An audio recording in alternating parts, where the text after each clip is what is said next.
Alors la tech, oui, effectivement, c'est beaucoup de sujets qui sont importants. Le digital, la health-tech, la health-tech liée à la santé, la fintech liée à la finance, la health-tech sur la partie formation et le numérique et digital.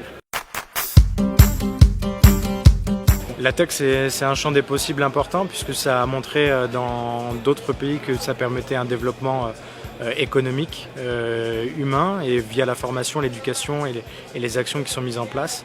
Donc ça pourrait permettre de dynamiser beaucoup de sujets à Madagascar. En tout cas, c'est la vocation qu'on a.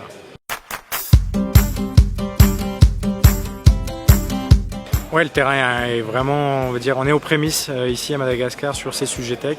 Il y a encore beaucoup de choses à faire, beaucoup de champs des possibles. C'est ce que je dis, c'est un terrain de jeu qui est important. Donc les entrepreneurs qui ont envie de construire, de grandir, etc. peuvent s'entourer via le réseau qu'on est en train de mettre en place. En tout cas, c'est tout l'objectif, donc il y a de quoi faire. Il y a de la main-d'œuvre qui est à la fois qualifiée, à la fois bon marché, qui a la volonté à développer, à faire de ce pays quelque chose de bien. Il faut juste creuser, savoir sur qui s'appuyer et à quel moment de la création de sa structure et de la montée en puissance, comment la faire rayonner aussi à l'international, comment avoir les finances solides.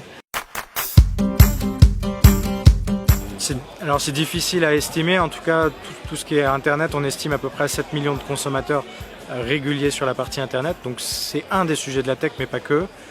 Donc on va dire que, et c'est nettement en augmentation de plus de 20% à peu près chaque année, donc on va dire que c'est sur une dynamique positive. Après effectivement, encore une fois c'est plutôt les débuts plutôt que des marchés assez stables comme on peut voir en Europe ou aux États-Unis.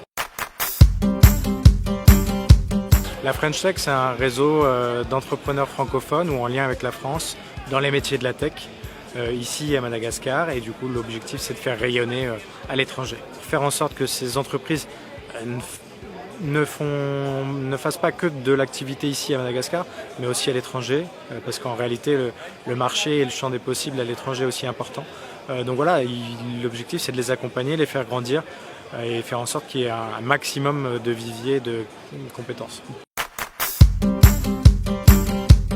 Alors avec la French Tech, on a différentes actions, à la fois un esprit réseautage, donc avec des points de rencontre réguliers, à la fois un accompagnement avec l'identification de moyens techniques et humains permettant de faire grimper des startups en devenir, des accompagnements financiers avec des partenaires qui nous entourent.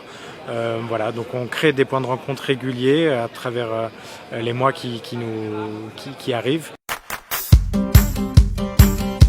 Donc l'initiative elle a été créée en 2019, en tout cas 2014 via la France et différentes entités en France, différentes villes en France, un peu partout dans le monde. 2019 à Madagascar. Bon, le Covid est passé par là, donc effectivement ça a eu un impact plutôt négatif. Et là depuis fin 2021, début 2022, on a décidé de relancer le mouvement et essayer de le redynamiser, tout simplement parce qu'on se rend compte que dans le secteur, c'est plutôt en constante évolution, c'est un secteur qui est attractif et positif, donc du coup effectivement on considère que c'est le moment ou jamais de relancer la démarche.